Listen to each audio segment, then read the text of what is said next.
Oke. Ya, pastinya kita amat sangat bersukacita karena khususnya bagi saya pribadi ya, saya merasakan betapa puji syukur di mana dapat ikut dari awal sesi ini pada malam hari ini, yaitu di level yang ketujuh ya Airin, untuk sesi kita di sesi malam hari ini. Dan kita akan segera memulai sesi kita dengan mengundang Roh Kudus. Mari kita satu dalam doa. Haleluya, Engkau adalah Allah yang maha besar, Engkau adalah Allah yang maha kasih. Puji dan syukur, terima kasih Bapa. Kami sangat merasakan betapa luar biasanya waktu yang Tuhan berikan. Kami sangat tidak mampu untuk mengatur waktu kami. Walaupun kerinduan juga kami ikut, kadang-kadang kami juga terhalang oleh satu dan lain hal ya Bapa, mungkin oleh kesibukan kami ataupun juga oleh keadaan-keadaan yang mana kami juga harus fokus dan kami juga perlu selalu untuk menyerahkan segala hati pikiran kami, dan kami mengucap syukur pada malam hari ini juga Tuhan berikan kami internet koneksi yang baik juga ya Bapa, biarlah kiranya Tuhan sendiri yang boleh melindunginya. Ya Bapa, kami mohon ampun atas segala salah dosa kami, yang mana kami mungkin sudah menyakiti hati sesama kami, terlebih menyakiti hati Tuhan ya Bapa. Untuk itu, biarlah sebelum kami memasuki pembelajaran kami rindu untuk mengenal Tuhan Yesus lebih dalam, lebih dekat lagi.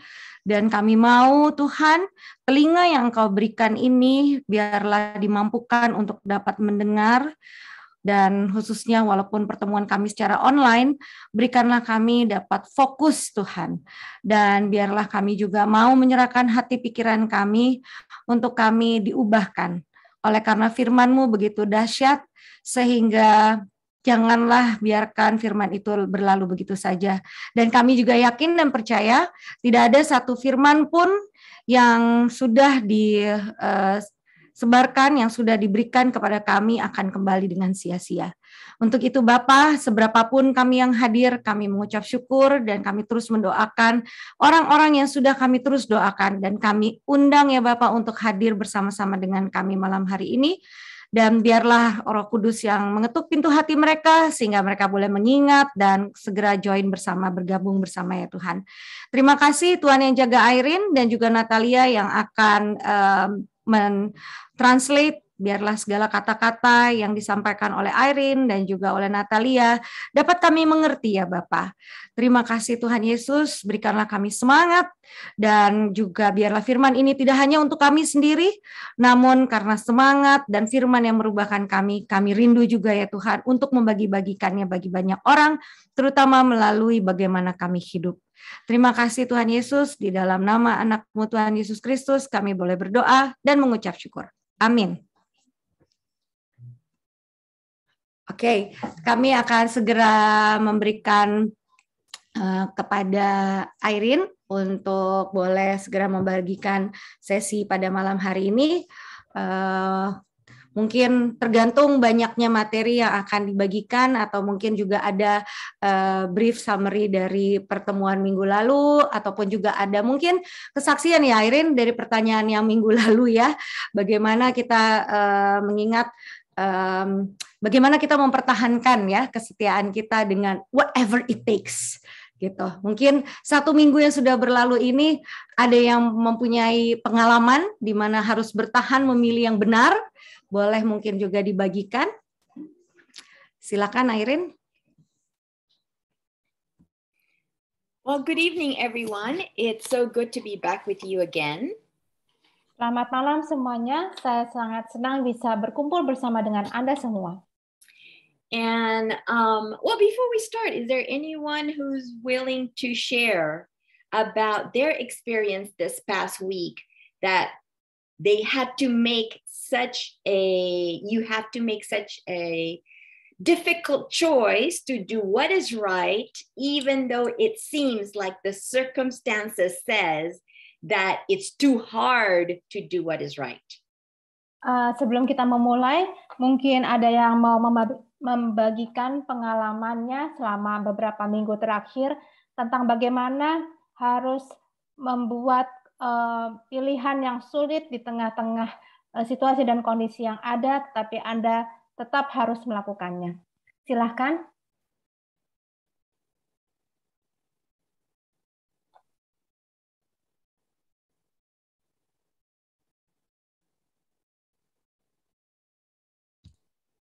Mungkin dari Natalia, atau dari Irene, atau dari kita. Mungkin dari Natalia boleh, Nat. Pilihan yang sangat sulit.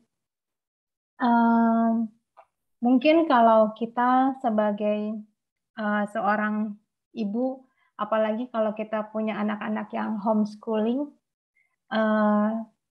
kayak kemarin itu contohnya, my sister, adik saya itu mau beliin sepatu buat Daniel.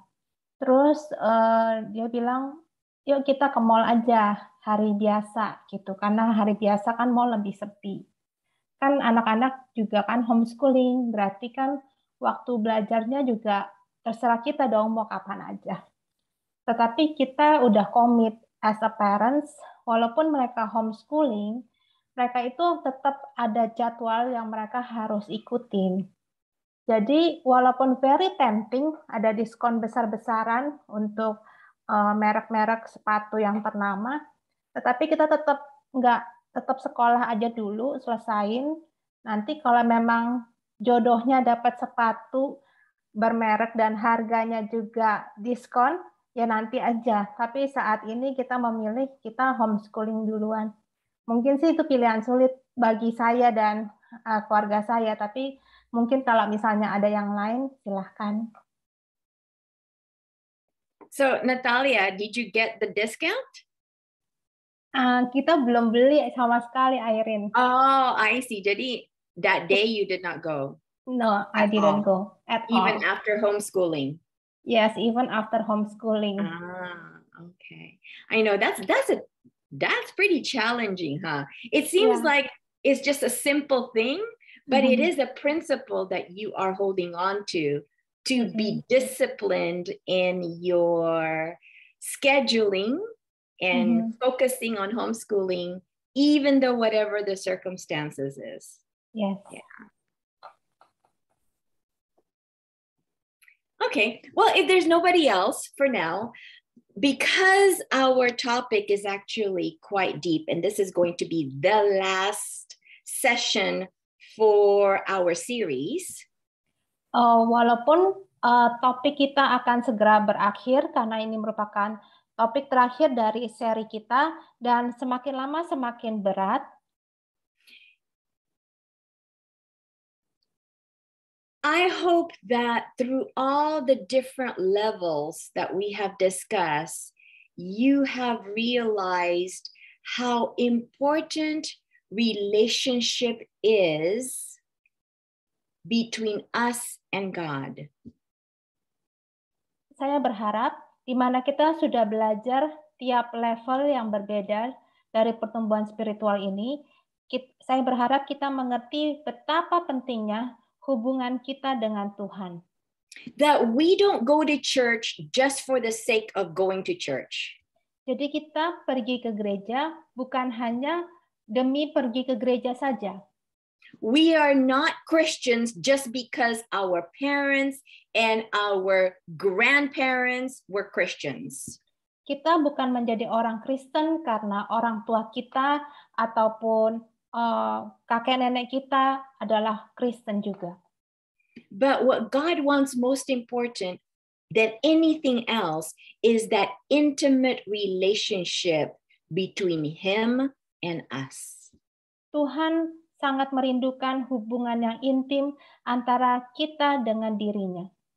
So therefore, we're going to conclude our sessions on growing up into Christ. Jadi kita akan melanjutkan sesi kita dalam bertumbuh menjadi seperti Kristus untuk level yang ke-7. And yes, just like what Natalia said, is that there is a difference between growing in Christ and growing up into Christ. Seperti yang pernah kita bahas sebelumnya, ada perbedaan antara bertumbuh di dalam Kristus dan bertumbuh menjadi seperti Kristus. We cannot grow up into Christ unless we have Christ in our heart. Kita tidak bisa bertumbuh menjadi Kristus kalau kita tidak memiliki Kristus di dalam hati kita. Because Jesus is everything. Karena Yesus adalah segalanya. He is the author and he is the finisher of our faith. Karena Yesus adalah pencipta atau pengarang dan dia juga yang akan menyelesaikan dari iman kita. I know that Miranda has prayed, but let us pray just one more time. Saya tahu Miranda sudah berdoa, tetapi marilah kita berdoa sekali lagi. Father in heaven, we need a special outpouring of the Holy Spirit. Bapa yang di surga, kami memerlukan curahan Roh Kudus-Mu yang spesial malam ini. Because I personally believe that this is such an important topic that all of us need to understand deeply. Karena saya secara pribadi mengetahui bahwa topik ini adalah topik yang sangat penting bagi kita semua. So Father, please touch my lips and Natalia's lips. Bapak, tolong sentuhlah bibir Irene dan juga hamba-Mu. That every word comes out of us is only from you. Tetapi semua perkataan bukan dari diri kami, tetapi berasal dari Tuhan saja. And Father, please touch every heart that is listening tonight. Tuhan, tolong sentuhlah setiap hati yang mendengarkan pada malam hari ini, so that we can be transformed to be like Jesus. supaya kami boleh diubahkan untuk menjadi seperti Yesus. In Jesus' name we pray. Dalam nama Yesus kami berdoa. Amen. Amin. I hope that you realize that it is God's intention for each one of us to grow in our spiritual life. Saya berharap Anda semua memahami bahwa ini merupakan tujuan Tuhan agar kita semua bertumbuh dalam pertumbuhan spiritual kita. He doesn't want us to have the excuse that we are just baby Christians. We don't know very much. Tuhan tidak menginginkan kita memiliki alasan bahwa kita ini adalah bayi Kristen dan kita tidak tahu terlalu banyak hal. In fact, I have heard many people say, Pada kenyataannya, saya sering mendengar banyak orang berkata, because of the principle that the more knowledge you have, the more accountability that you are given, bahwa semakin banyak pengetahuan yang Anda dapatkan, maka Anda akan diberikan akuntabilitas yang semakin besar. So their excuse is, oh, I better not know because the more I know, the more I'm accountable. Sehingga ada alasan, oh mendingan saya tidak tahu terlalu banyak. Karena semakin saya tahu, saya akan dituntut tanggung jawab yang lebih besar lagi. But Jesus says the truth will set us free. Tetapi Yesus berkata, kebenaranlah yang akan membebaskan kita. So the more we know the truth of God's character, the freer we are from the lies of the devil. Sehingga semakin kita mengetahui kebenaran Tuhan, maka kita akan semakin dibebaskan dari semua kebohongan yang diberikan oleh iblis. Therefore, I believe that it is such an important subject that we have been going through for the past 9 weeks. Jadi saya tahu ini merupakan subjek yang sangat penting yang kita pelajari selama 9 minggu ini. So this is the last of the session, and it's titled Friend of God, which is level 7 of the spiritual growth. Dan ini merupakan bagian terakhir dari series ini dengan judul Kawan Allah. And Proverbs 17, verse 17 in the first part says, a friend loved at all times. Di dalam Amsal 17 ayatnya yang ke-17a disebutkan bahwa seorang sahabat menaruh kasih setiap waktu. You know, we don't get to choose our family. Tahukah kita tidak bisa memilih keluarga kita? We are born into our family without any choice. Kita dilahirkan di tengah-tengah keluarga kita tanpa ada pilihan. But with friends, we get to choose our friend. Tetapi dalam hubungan persahabatan, kita bisa memilih dengan siapa kita mau bersahabat. And there are friends who will stick with you no matter what. Ada sahabat yang akan terus bersama dengan kita terlepas apapun yang terjadi.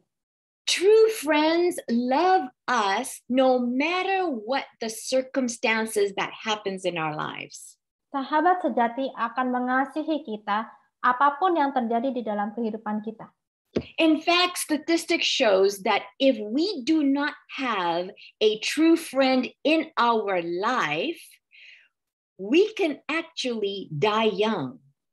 Bahkan penelitian statistik menyebutkan kalau kita tidak memiliki sahabat sejati dalam kehidupan kita, kita dipastikan akan meninggal dalam usia muda.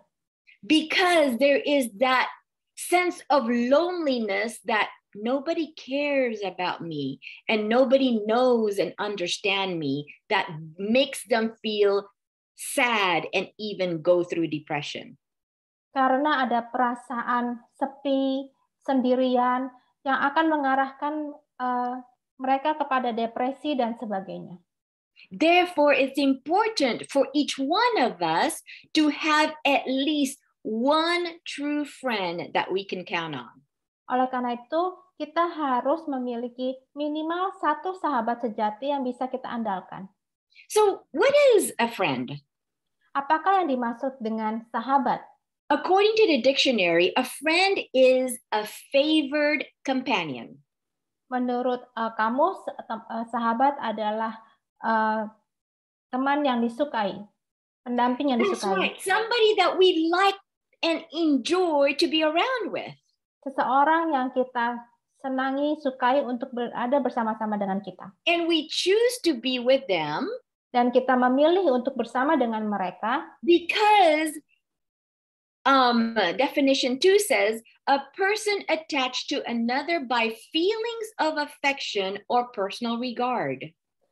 Di dalam yang nomor 2 disebutkan bahwa seseorang tertarik dengan orang lain karena ada perasaan kasih sayang atau perasaan yang lebih personal. So it's like I get along with my friend because my friend understands me and I understand her. Contohnya, saya bisa berteman dengan sahabat saya karena dia mengerti saya dan saya mengerti dia. We go through the same life circumstances together because we understand one another. Kami melewati situasi dan kondisi kehidupan bersama-sama karena kami saling mengerti dan memahami. And then definition 3 says a person who gives assistance, who's always there to help, especially when you are in desperate need. Yang nomor 3 definisinya adalah seseorang yang selalu memberikan bantuan, yang selalu memberikan pertolongan ketika kita membutuhkannya.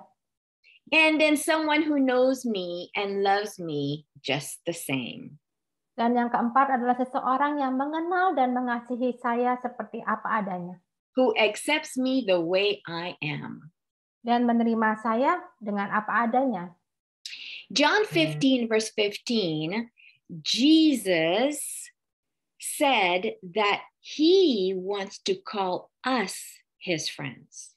Di dalam Yohanes 15 ayat 15, Yesus menginginkan agar memanggil kita sebagai sahabatnya. Natalia, can you help us read that?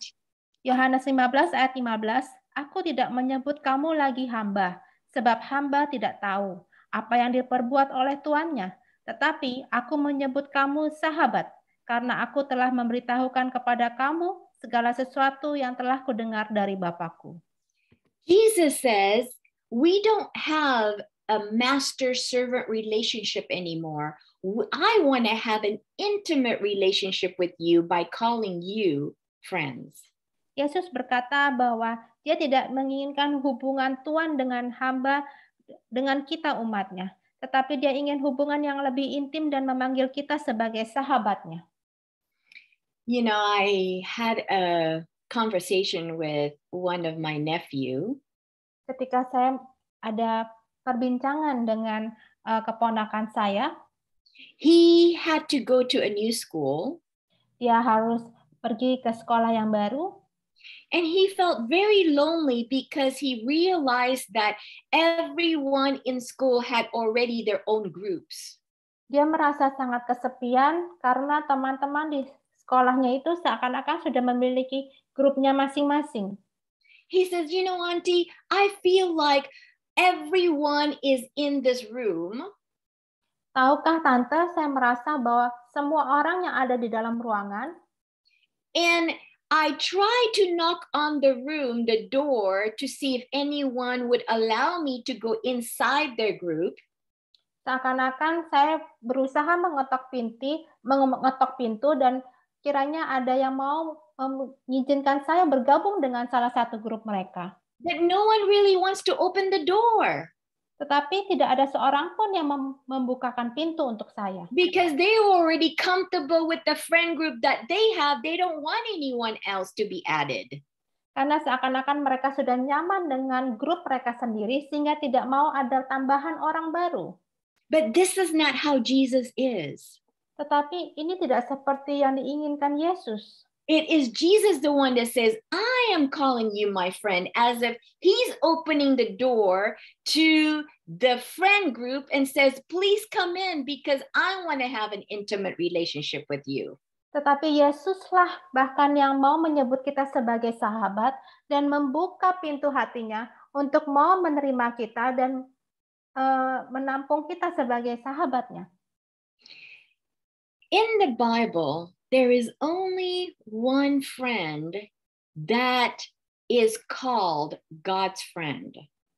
Di dalam Alkitab ada salah tokoh yang disebutkan sebagai teman Allah. Let's go ahead and open our Bible to James chapter 2 verse 23. Mari kita buka di Yakobus 2 ayat 23. Dengan jalan demikian, genaplah nas yang mengatakan, lalu percayalah Abraham kepada Allah, maka Allah memperhitungkan hal itu kepadanya sebagai kebenaran. Karena itu Abraham disebut sahabat Allah. Abraham was called the friend of God. Abraham disebut sahabat Allah. To me, there isn't anything that is most special than to be called a friend. Bagi saya tidak ada hal yang lebih spesial daripada kita memiliki teman. For example, if President Jokowi, misalkan Presiden Jokowi, he sees you in the crowd, dia melihat Anda di tengah-tengah kerumunan, and because he knows you so well, he tells everyone, oh look, Natalia, she is my friend. Karena dia mengenal Anda, dia akan berkata, hey, itu ada Natalia, dia adalah teman saya.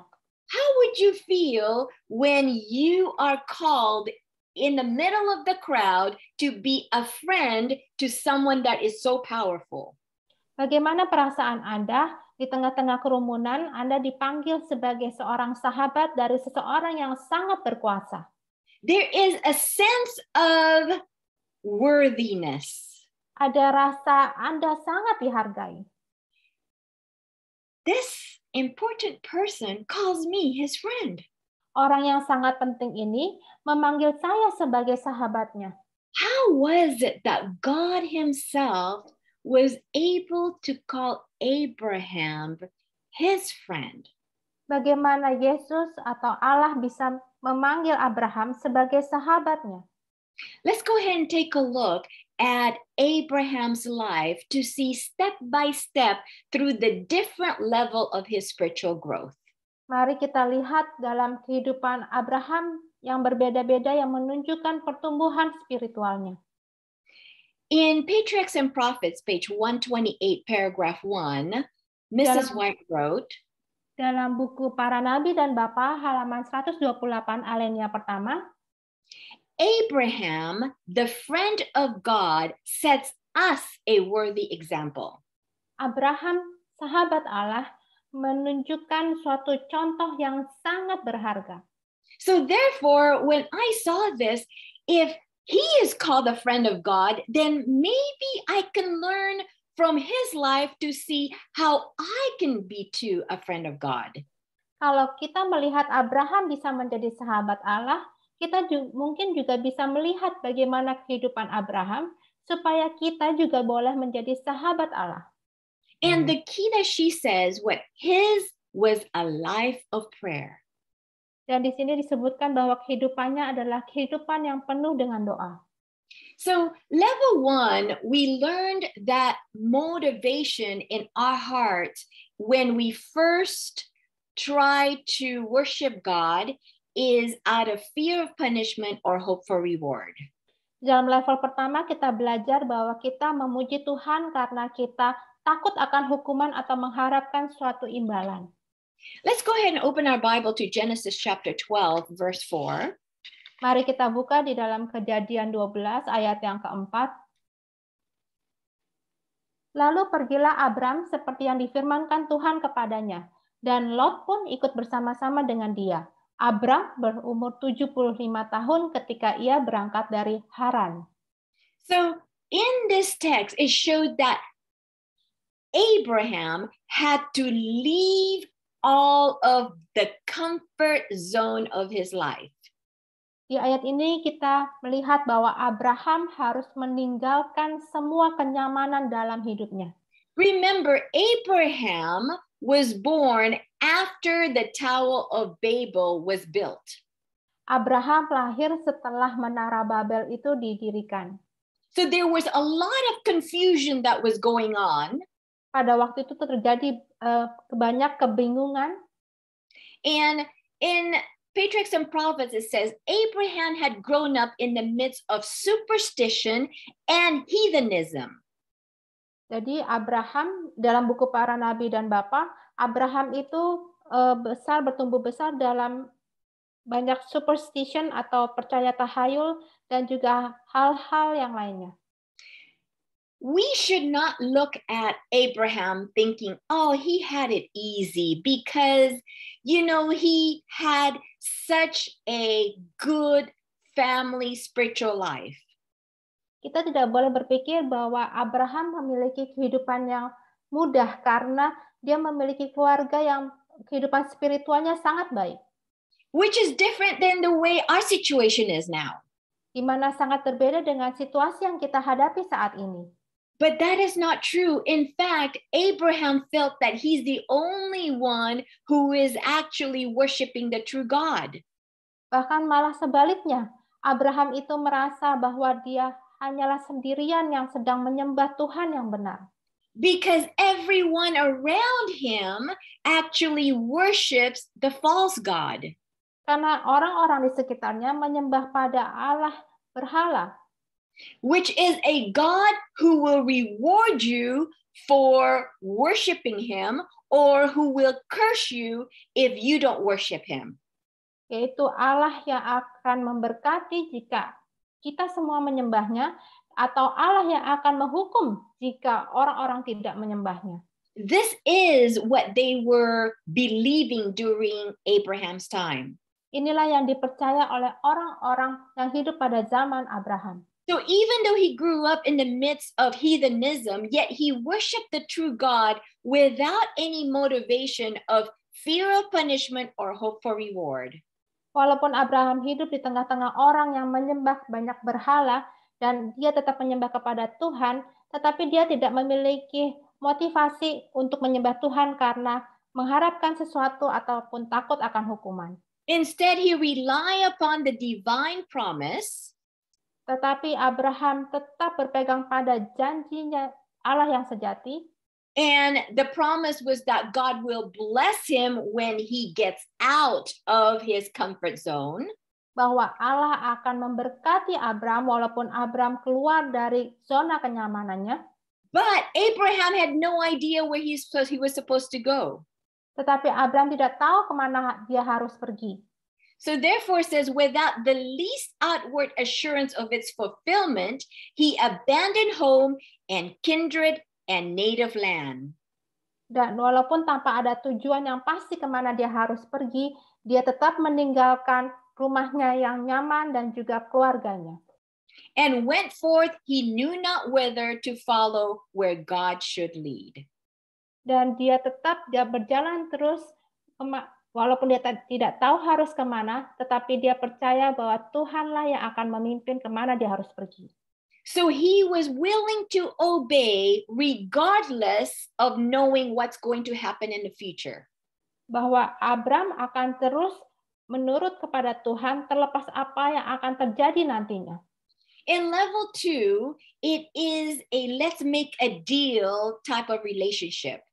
Dalam level kedua yaitu hubungan di mana mari kita membuat suatu kesepakatan. But with Abraham, because he knew God, tetapi dengan Abraham karena dia mengenal Allah, he trusted God.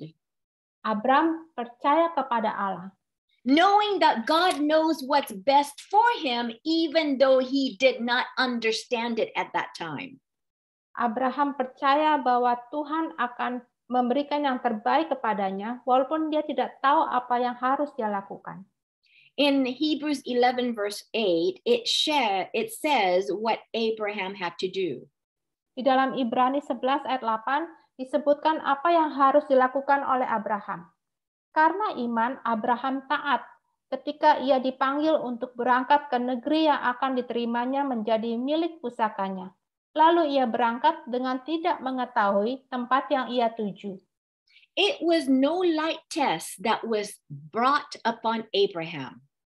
Tidak ada tes penerangan yang diberikan kepada Abraham. No, I'm sorry. It means that it is not a light test, or it's not an easy test that Abraham had to do. Jadi ini bukanlah merupakan suatu ujian yang mudah yang harus dilakukan oleh Abraham. It was not a small sacrifice that was required of him. Dan bukanlah pengorbanan yang kecil yang diminta dari Abraham. You probably think, oh, what's the big deal about God trying to tell Abraham to get out of his country? Mungkin kita berpikir, kayaknya bukan suatu masalah yang besar mengapa Abraham harus keluar dari negerinya. There were strong ties to bind him to his country, his kindred, and his home. Ada suatu hubungan yang sangat kuat yang mengikat Abraham dengan negerinya, dengan saudara-saudaranya, dan juga dengan rumahnya. In 2003, me and my husband had a sense that God was calling us to do something else. Pada tahun 2003, saya dan suami saya mendapat panggilan bahwa ada suatu hal yang harus kami lakukan.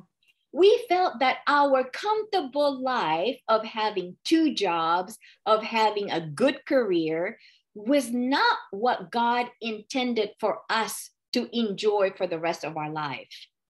Seakan-akan kami disadarkan bahwa ketika kami memiliki 2 pekerjaan dan juga karir yang baik, bukanlah yang diinginkan Tuhan untuk kami lakukan dalam hidup ini. We were living a comfortable life in California with a big family as our support. Kami memiliki kehidupan yang amat sangat nyaman di California dengan keluarga besar kami yang senantiasa mendukung kami. And when God spoke to my heart that it was time for me to leave my family, to move out, to be trained as a medical missionary, it was a very hard decision to make. Ketika Tuhan memanggil saya untuk keluar dari comfort zone saya, untuk menjadi pelayan misionaris kesehatan, ini bukanlah merupakan suatu keputusan yang sangat mudah untuk dilakukan bagi saya. I remember it took me 7 months for the Lord to really convince my heart. Bahkan memerlukan waktu 7 bulan supaya Tuhan meyakinkan hati saya. I had no idea where we were supposed to go. Saya tidak ada ide sama sekali kemana kami harus pergi. I had no idea how he was going to provide for our daily needs. Saya tidak ada ide sama sekali bagaimana Tuhan akan memenuhi kebutuhan harian kami. I had no idea what we were supposed to do. Saya tidak tahu apa yang harus kami lakukan. But all God wanted from me and my husband was a willing heart to obey the call. Tetapi yang diinginkan Allah bagi saya dan suami saya adalah agar kami menuruti panggilan Tuhan. Was it a big risk? Apakah ini merupakan resiko yang besar? Absolutely. Pastinya. Was it very hard? Apakah ini sangat sulit? Definitely. Ya, sangat sulit. Was I scared? Apakah saya takut? Most certainly. Ya, saya selalu takut. Did I doubt? Apakah saya ragu-ragu? You better believe it. Ya, percaya saja saya It penuh wasn't dengan an keraguan. easy thing to do. Ini bukanlah hal yang mudah untuk dilakukan. But it says, this is what Abraham did. He did not hesitate to obey the call. Tetapi inilah yang dilakukan Abraham. Dia tidak menolak panggilan Allah. Now it has been 17 years since we left California. Dan sekarang sudah 17 tahun sejak kami meninggalkan California.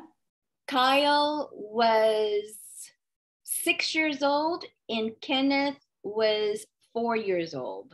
Kyle berumur 6 tahun dan Kenneth berumur 4 tahun pada waktu itu. And I have to say, it was the best decision that God has led us to do. Dan saya bisa katakan bahwa ini merupakan keputusan terbaik yang Tuhan berikan kepada kami untuk kami lakukan. Because I believe with all my heart, our life right now would be so different if we did not leave California 17 years ago. Dan saya tahu bahwa kehidupan kami akan sangat berbeda jika kami tidak meninggalkan California 17 tahun yang lalu. I would not be able to raise my children in a more nature environment. Saya tidak akan bisa membesarkan anak-anak saya dalam lingkungan yang dekat dengan alam. And I would not be able to serve the Lord the way I'm serving now if I would have stayed in California. Dan saya tidak bisa melayani Tuhan seperti pelayanan saya saat ini jika saya masih tetap berada di California. So it was definitely worth all of the trials that we went through the past 17 years to be where God wants us to be right now. Dan saya bisa katakan bahwa ini semua sangat layak di mana kami melewati tantangan dan pergumulan selama 17 tahun terakhir ini. And in level 3, we learned that we want to be like everyone else. We want to be in the same level, even spiritually like everyone else. Dalam level ketiga, kita ingin berada di dalam level yang pertumbuhan spiritual yang sama dengan orang lain. We don't want to be different. Kita tidak ingin tampil berbeda. Because we want to be accepted and we want to feel that we belong. Karena kita ingin agar selalu diterima dan kita dimiliki oleh suatu grup. But yet, according to Patriarchs and Prophet, Abraham had to be faithful among the faithless. Dalam buku para nabi dan bapak disebutkan bahwa Abraham harus menjadi orang yang tetap setia di tengah-tengah umat yang tidak setia. He was uncorrupted by the prevailing apostasy that was happening around his country. Dan dia tidak dibingungkan oleh kejadian nubuatan-nubuatan yang terjadi di negaranya. And not only that, but he had to stay true to worship the one true God. Dan tidak hanya itu, dia tetap harus menyembah kepada satu-satunya Allah yang benar. You know, it's easy to worship God when everyone around us worship the same God. Sangat mudah bagi kita untuk menyembah Allah ketika orang-orang di sekitar kita juga menyembah Allah yang sama. But what if you're the only one who believes in your belief. Tetapi bagaimana jika Anda satu-satunya yang percaya pada keyakinan Anda sendiri? Would you be able to stand for what is right even though you're the only one? Apakah Anda tetap mau berdiri yang benar walaupun Anda hanya sendirian? And it says idolatry invited him on every side, but it was in vain. Dan berhala itu mengundang Abraham dalam setiap sisi dan juga di dalam penderitaannya. What kind of idolatry do we have to go through right now? Penyembahan berhala apakah yang harus kita lalui pada saat ini? How about the idolatry of loving money more than loving God? Bagaimana jika berhala kita adalah mencintai uang lebih daripada mencintai Allah? How about the idolatry of loving myself more than I love God? Bagaimana jika berhala kita adalah mencintai diri kita lebih daripada kita mengasihi Allah? How about the idolatry of wanting to do what I want in my career more than what God wants me to do in his service? Bagaimana jika berhala kita adalah apa yang ingin saya lakukan di dalam karir saya daripada yang Allah inginkan dalam pelayanan saya untuknya? Idolatry is anything or anyone that we place above God. Berhala adalah segala sesuatu atau seseorang yang kita tempatkan di atas Tuhan. This is what was pulling Abraham on every side, even within his own family. Inilah yang menarik Abraham dalam segala sisinya, bahkan di tengah-tengah keluarganya. But he stand true and he continued to worship the true God, even though it seems like he's the only one. Tetapi Abraham tetap tegak berdiri dan menyembah kepada satu-satunya Allah yang benar, walaupun dia hanya seorang diri saja. And Abraham also understood God's design law.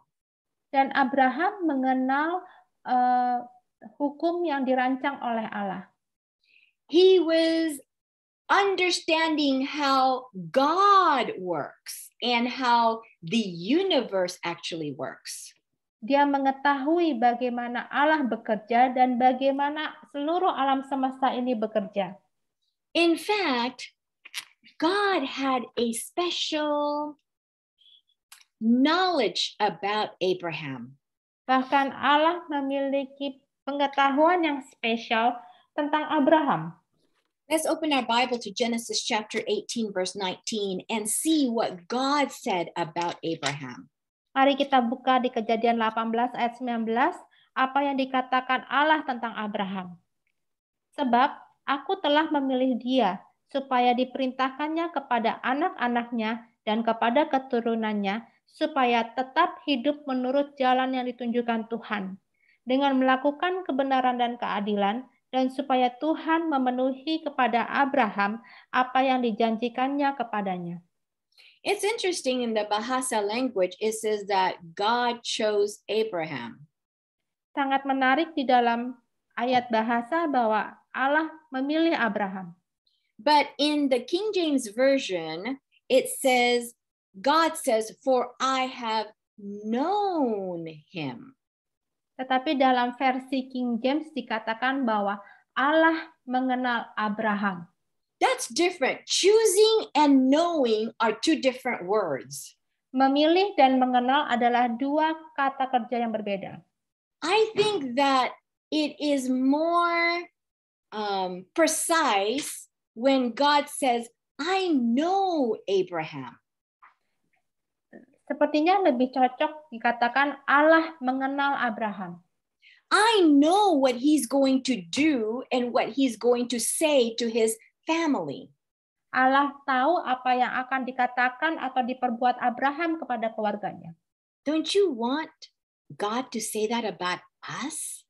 Bukankah kita merindukan agar Allah bisa mengatakan hal itu kepada kita? I know Miranda, she will always command her children to obey the way of the Lord. Saya mengenal Miranda karena dia akan mengarahkan anak-anaknya untuk selalu menuruti kepada perintah Tuhan. And the only way God will know is because he sees what's in the heart. Dan Allah bisa mengenal kita karena Allah melihat hati kita. God was able to see that in Abraham's heart, all he wants to do is to please God and to obey God because he understands God's law. Allah melihat hati Abraham karena keinginan hati Abraham hanyalah untuk menuruti kepada seluruh hukum Tuhan.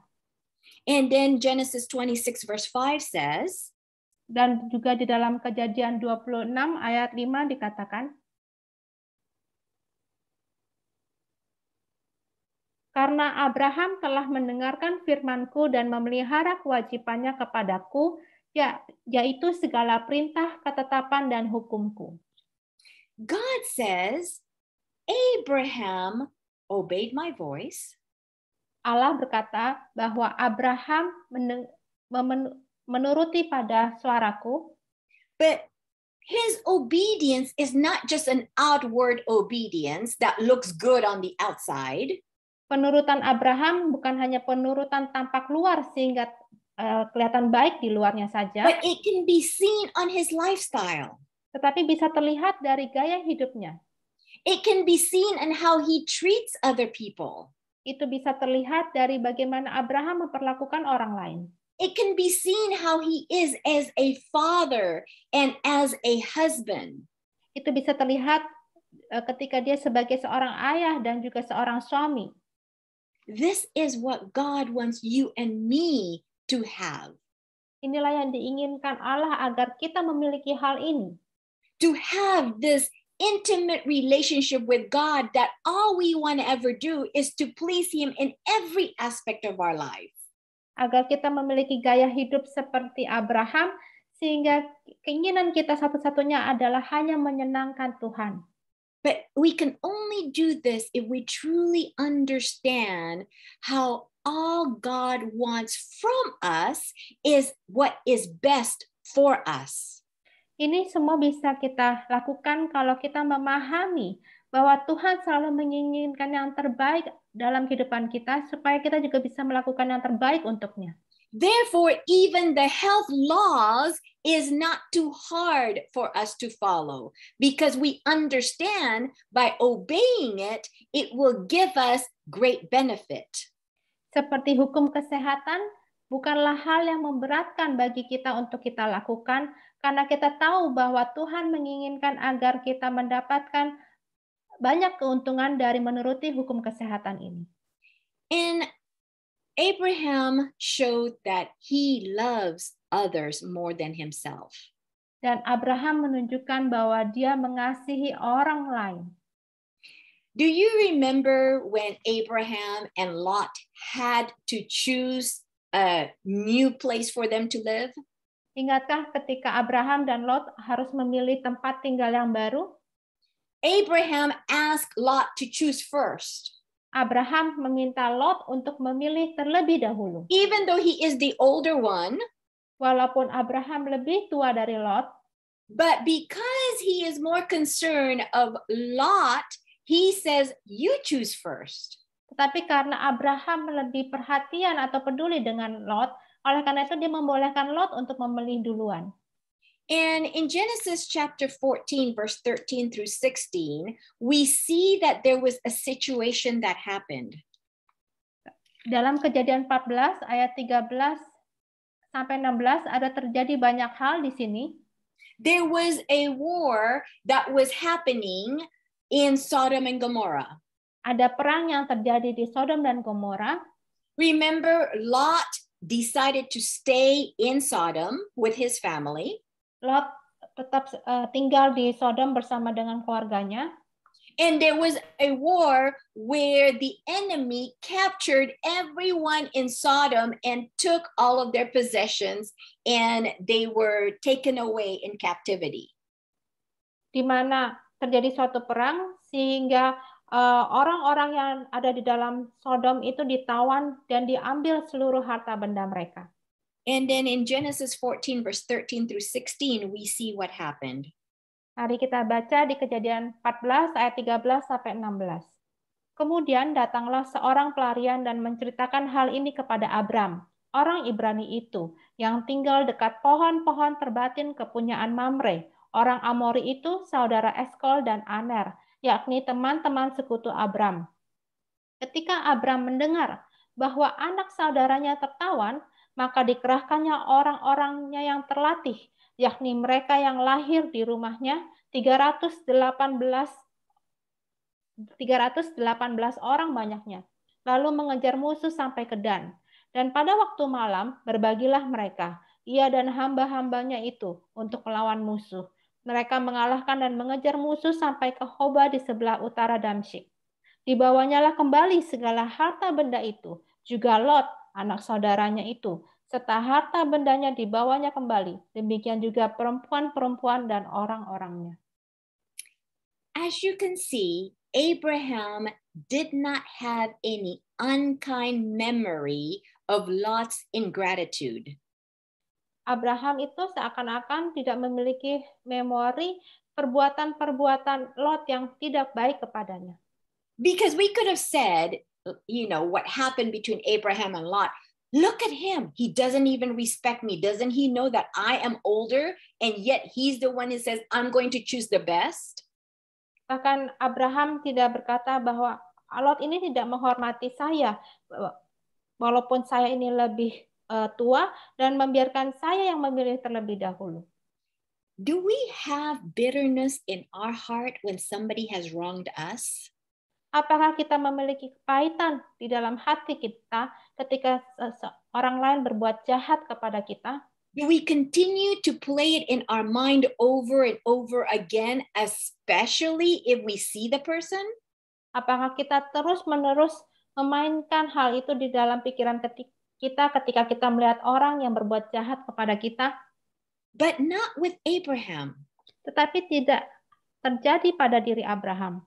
All his affection towards Lot was awakened, and he was determined that Lot should be rescued.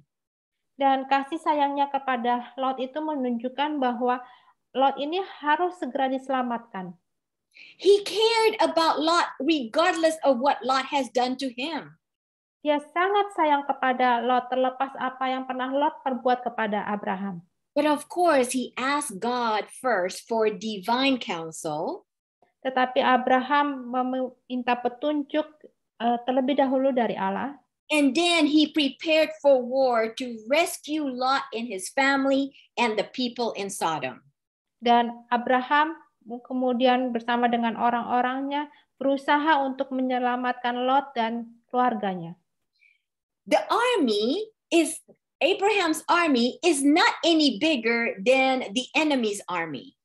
Tentara Abraham itu tidak lebih besar daripada tentara musuh. But because God was in his side, God helped him to win the war.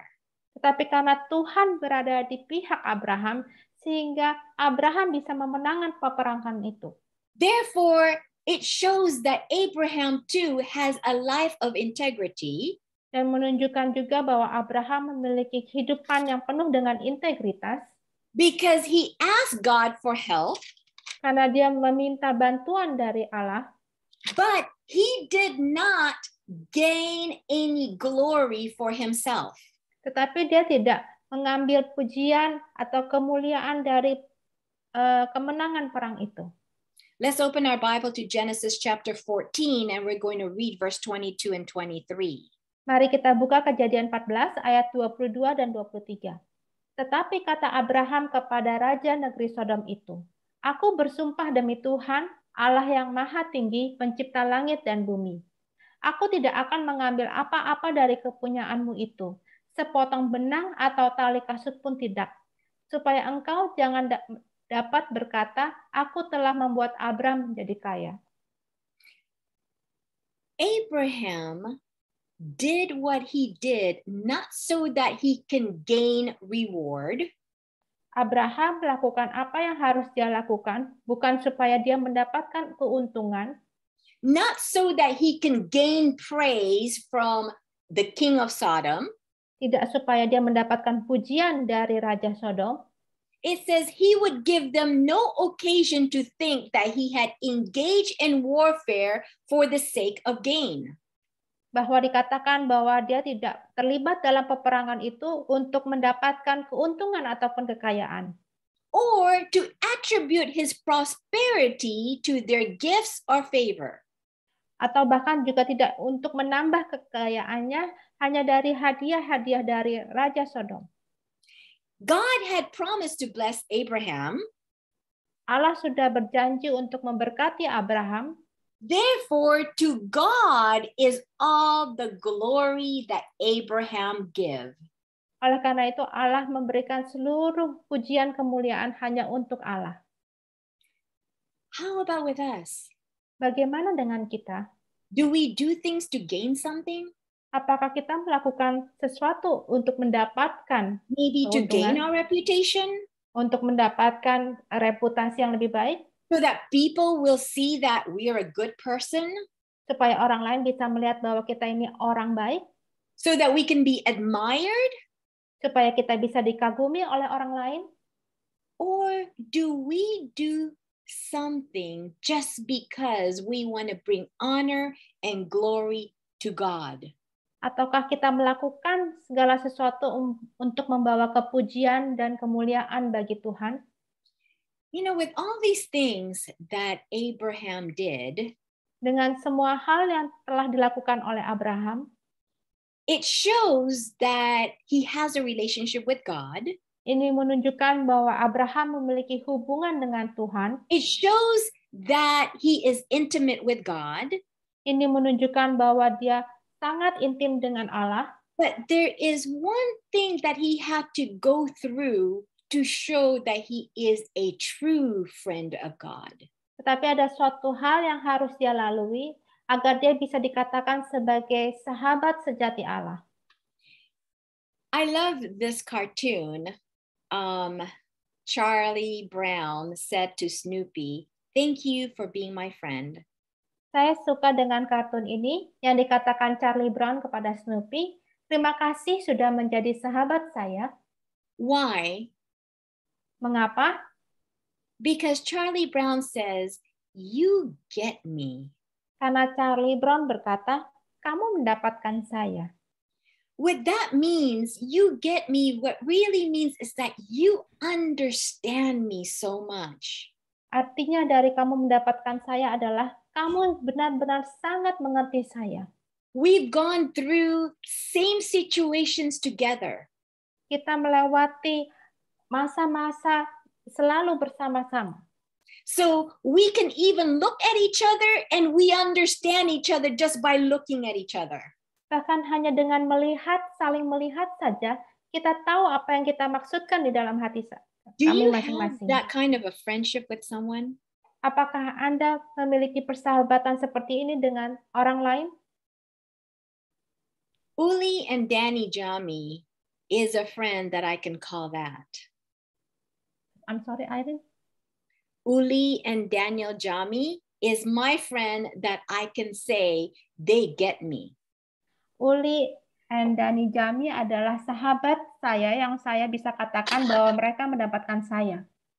17 years ago, when we decided to leave California, 17 tahun yang lalu ketika kami memutuskan untuk meninggalkan California, our best friend, Danny and Uli Jami, we asked them to join us. Sahabat kami yaitu Dani dan Uli Jami, kami mengajak mereka untuk bergabung dengan kami. They too have 2 small children, but they were girls. Mereka juga memiliki 2 anak kecil, yaitu 2 anak perempuan. And their children were the same age as my boys. Dan anak-anak mereka seumuran dengan anak-anak laki-laki saya. And it was a tough decision for them to make also. Dan ini juga merupakan keputusan yang sangat sulit yang harus mereka putuskan. But they decided to also listen to God's calling and joined us by moving to Georgia. Dan mereka memutuskan untuk memenuhi panggilan Tuhan dan pindah ke Georgia. And I remember when we first moved to Georgia 17 years ago. Dan saya ingat pertama kali ketika kami pindah ke Georgia 17 tahun yang lalu, it was a new environment that we had to be in. di mana lingkungan baru di mana kami harus tinggal. We didn't know anybody except for each other, just the Jami family and the Bautista family. Kami tidak mengenal siapa-siapa kecuali hanya dua keluarga ini, yaitu keluarga Bautista dan keluarga Jami. And we were both looking for a place to live. Dan kami berdua mencari tempat untuk tinggal. And they had to stay in this temporary housing that was needed so many repairs because it was in a bad shape. Dan mereka tinggal di rumah sementara yang memerlukan banyak sekali perbaikan karena rumahnya dalam kondisi buruk. I remember Uli and I, we were both crying because we were looking at each other and said, is this where we're supposed to live? Saya ingat bahwa saya berdua dengan Uli nangis karena saya saling menatap dia. Apakah ini yang harus kita tinggali?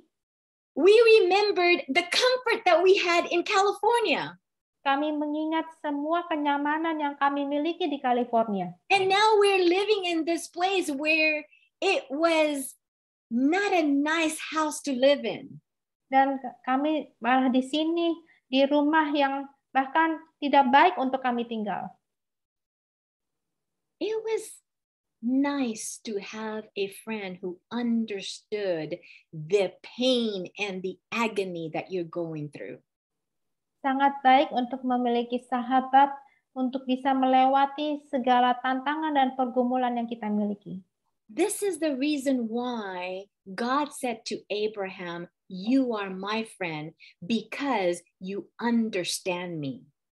Inilah alasan utama mengapa Allah memanggil Abraham sebagai sahabat Allah, karena Abraham mengenal Allah. Because he was called the friend of God after a very painful experience happened to Abraham. Abraham dipanggil sebagai sahabat Allah setelah Abraham harus melewati pengalaman yang sangat menyakitkan. James 2 verse 21 through 23 says what that is. Di dalam Yakobus 2 ayat 21 dan 23, di situ disebutkan pengalaman yang harus dilalui oleh Abraham.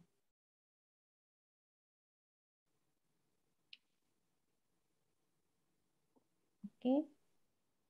Bukankah Abraham Bapa kita dibenarkan karena perbuatan-perbuatannya ketika ia mempersembahkan Ishak anaknya di atas mezbah?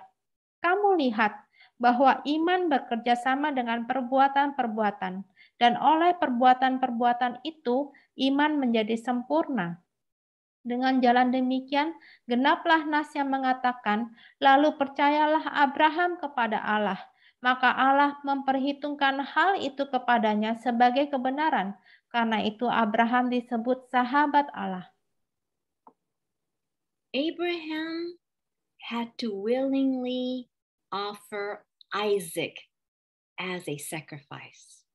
Abraham harus dengan sukarela mempersembahkan Ishak sebagai korban. That was not an easy thing for Abraham to do. Ini bukanlah hal yang mudah untuk dilakukan oleh Abraham. Patriarchs and Prophets says that Abraham was human, just like you and me. Dalam buku para nabi dan bapa disebutkan bahwa Abraham adalah manusia, sama seperti saya dan Anda. He was not an extraordinary human. Dia bukanlah manusia yang luar biasa. His passions and attachment were just like ours. Bahwa passion dan keterikatannya Abraham itu sama seperti kita. He had the same worry, the same fear, just like you and me would have. Abraham memiliki ketakutan dan rasa khawatir yang sama yang seperti kita miliki. But he did not stop to question how the promise of having a great nation would be fulfilled if Isaac should be slain. Tetapi Abraham tidak berhenti untuk mempertanyakan bagaimana janji Allah akan dipenuhi jika Ishak itu dikorbankan. You know, he could have said, But Lord, that doesn't make sense. Why do you want me to slay Isaac when you're the one who said that through Isaac, there's going to be a great nation? Abraham tidak berkata kepada Tuhan, Tuhan ini tidak masuk akal. Bagaimana Ishak akan dikorbankan jika janjimu adalah melalui Ishak akan menjadi bangsa yang besar. He did not stay to reason with his aching heart. Dia tidak diam untuk mempertanyakan hatinya yang sakit. He did not say, you know what, that doesn't make sense, so I'm not going to go and do it, because God doesn't think that way. Dia tidak berkata, Tuhan ini tidak masuk akal, jadi saya tidak akan melakukannya untuk Tuhan. He knew that God is just and righteous in all his requirements. Abraham tahu bahwa Allah adil dan benar dalam segala keperluannya. That's how intimate their relationship was. Begitu intimnya hubungan antara Abraham dengan Allah. That's how he knows the Father's voice. That's why he understood it was directly from God and not anywhere else. Disinilah Abraham sangat mengenal suara Allah dan dia mengenal apa yang Allah inginkan. No matter how painful it was, walaupun begitu sangat menyakitkan, no matter how hard it was, walaupun itu amat sangat sulit untuk dilakukan, he obeyed the command to the very letter. Dan Abraham mematuhi perintah Allah dengan keseluruhannya. 3 days Abraham had to walk, and those 3 days he was agonizing with God, telling God how painful it is for him to do what he needed to do. Selama 3 hari Abraham harus berjalan, dan selama 3 hari itu Abraham hatinya sakit dan marah terlepas apa yang harus dia lakukan untuk Allah.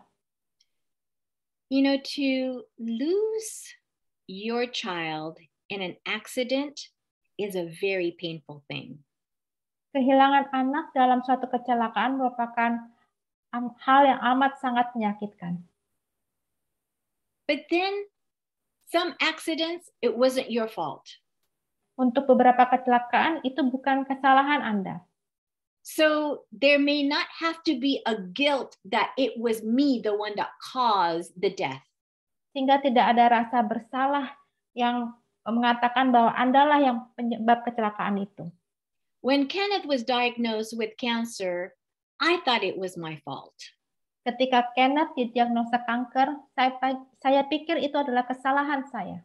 I should have been a better mom. Saya harusnya menjadi ibu yang lebih baik. Maybe I should have been more precise in controlling what he eats. Mungkin saya harus lebih teliti lagi dalam mengatur apa yang harus dia makan. But in reality, I had nothing to do with what happened to him. Tapi dalam kenyataannya, saya tidak ada hubungannya dengan apa yang terjadi pada Kenneth. But imagine what Abraham had to go through. Tapi bayangkan apa yang harus dilalui oleh Abraham. It's Abraham himself that had to do the killing. Abrahamlah dengan tangannya ya, dia harus melakukan pembunuhan itu. It is himself that had to cause the death of his son. Dari tangannya lah dia harus membawa kematian bagi anaknya. Can you imagine the agony that Abraham had to go through? Bisa dibayangkan rasa kemarahan yang harus dilalui oleh Abraham? It was to impress Abraham's mind with the reality of the gospel. Untuk mengimpresi pikiran Abraham seturut dengan pekabaran Injil. As well as to test his faith. Dan juga untuk menguji imannya. That God commanded him to slay his son. Bahwa Tuhan memerintah Abraham untuk mengorbankan anaknya. The agony which Abraham endured. Rasa sakit yang harus dilalui oleh Abraham. During the dark days of that fearful trial. dalam 3 hari yang penuh dengan percobaan itu, it was permitted that he might understand from his own experience bahwa itu diperbolehkan untuk dia mengerti sebagai pengalaman pribadinya something of the greatness of the sacrifice made by the infinite God for man's redemption. ada suatu pengorbanan yang luar biasa yang dibuat oleh Allah yang luar biasa untuk penebusan manusia. Adam wasn't even tested this way. Bahkan Adam tidak pernah diuji seperti ini. Adam's test was simple. Ujian untuk Adam sangat sederhana. He wasn't even hungry when he was given the fruit that God says he should not eat. Bahkan Adam tidak dalam kondisi lapar ketika dia ditawarkan buah yang harusnya tidak boleh dia makan. He was not in the middle of a famine when he was offered the fruit. Bahkan Adam tidak di tengah-tengah kelaparan ketika Adam ditawarkan buah terlarang itu. There was plenty of other fruits around him. Ada begitu banyak buah-buahan yang ada di sekitarnya. He didn't have to go through any painful experience to eat the fruit. Bahkan dia tidak harus melewati pengalaman yang sangat menyakitkan untuk bisa memakan buah itu. Everything was easy. Semuanya sangat mudah. But with Abraham, it was such a hard trial for him. Tetapi bagi Abraham, ini merupakan suatu ujian yang sangat berat.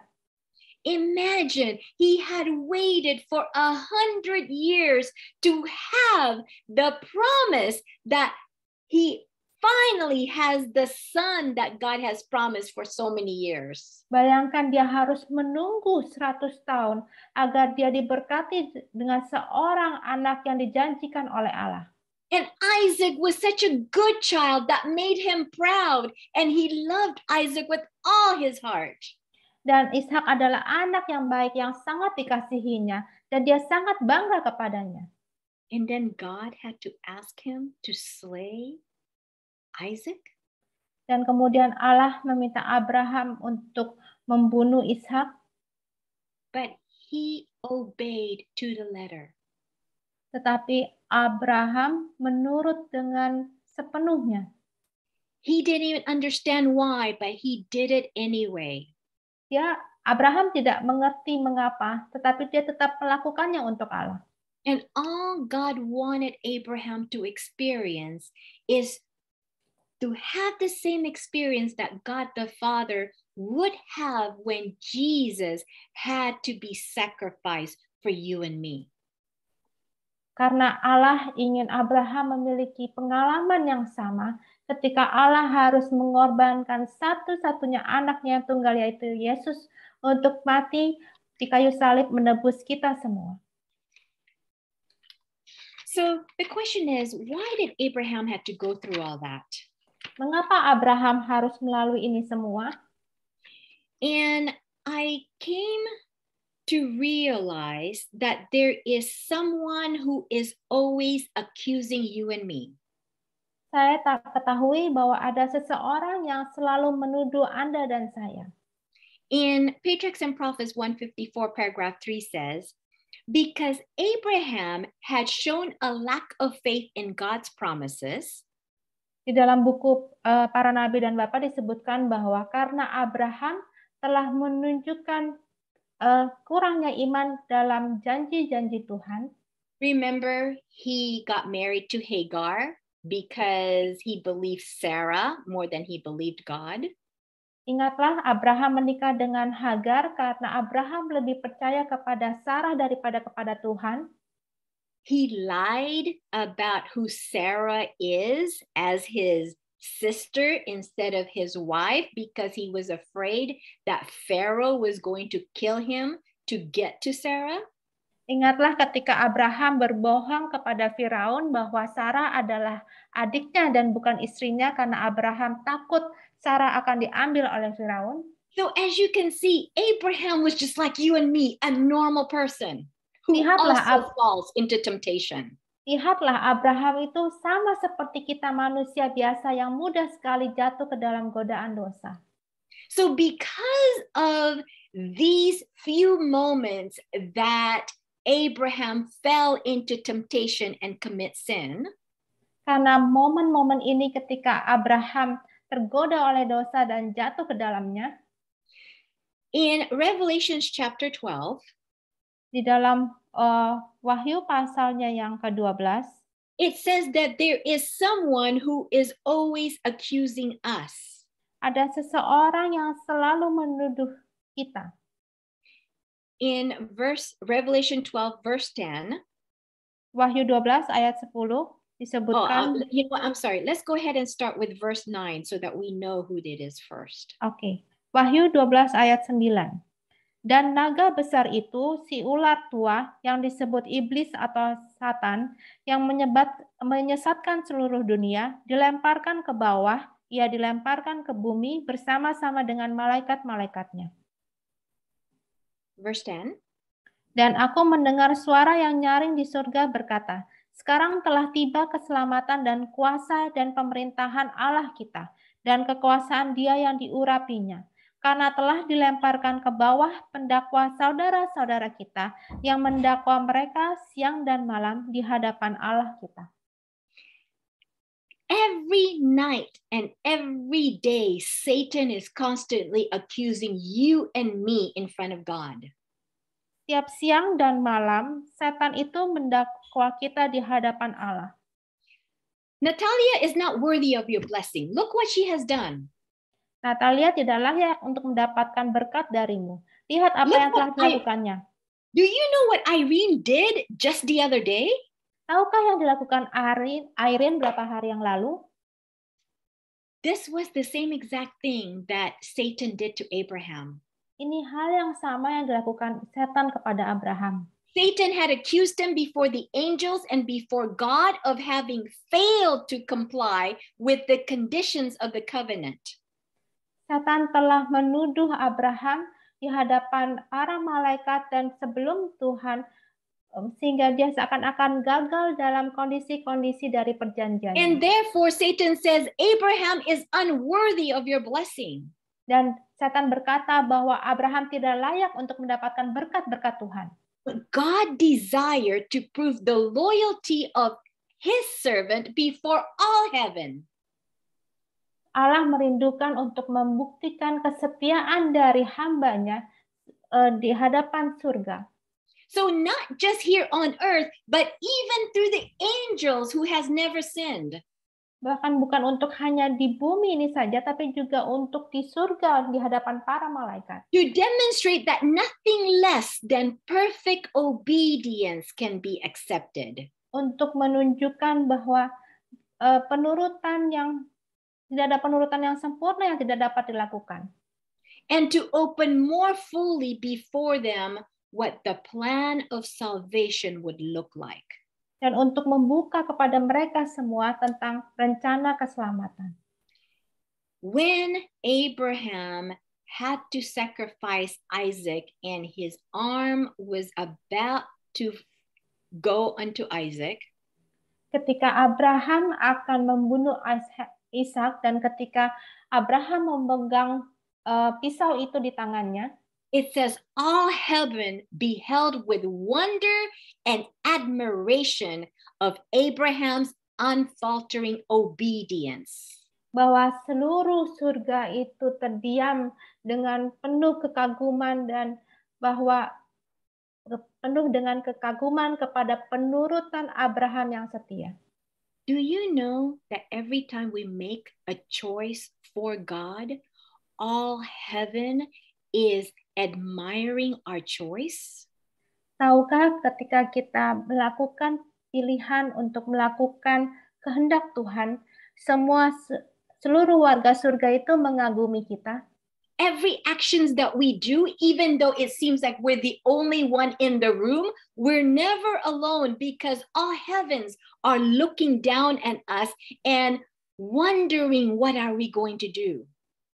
Bahkan ketika kita untuk tetap berdiri memegang kebenaran, walaupun kita sendirian di dalam ruangan itu, percayalah bahwa kita tidak pernah sendirian, ada seluruh malaikat surga yang bersama dengan kita. All heaven applauded Abraham's fidelity.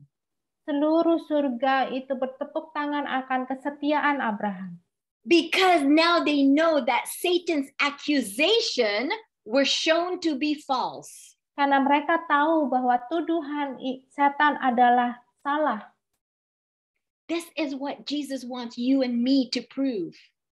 Inilah yang diinginkan oleh Yesus untuk pembuktian Yesus. That Satan's accusation about you and about me are false. Bahwa seluruh tuduhan setan terhadap Anda dan saya adalah salah. That God can declare to you and me, supaya Tuhan bisa mendeklarasikan kepada para hambanya, just like the way he declared to Abraham, seperti dia deklarasikan kepada Abraham, now I know that thou fearest God. Sekarang aku tahu bahwa engkau takut akan Allahmu. Regardless of Satan's charges. Terlepas apapun tuduhan dari setan. Seeing thou hast not withheld thy son, thine only son from me. Bahwa Anda tidak menahan anakmu, yaitu satu-satunya anak dari aku. Is there something that we're holding on? Adakah more? Sesuatu yang kita tahan? Something that we love more than God? Sesuatu yang kita sayangi lebih dari Tuhan? If we can let go of that, then God can say this the same thing about us. Kalau Abraham bisa melepaskan itu, ini sama halnya dengan kita. God's covenant confirmed to Abraham by an oath before the intelligence of other worlds. Perjanjian Allah mengkonfirmasi Abraham dengan sumpah dengan seluruh intelijensi dari dunia ini. The other worlds, not dunia dari ini. Dari intelijensi dari dunia yang lain. It testified that obedience will be rewarded. Untuk menyaksikan atau bersaksi bahwa penurutan itu akan mendapatkan hadiah atau imbalan. The reality is Jesus is about to come. Dalam kenyataannya, Yesus akan segera datang. He is only looking for those who loves him with all his heart.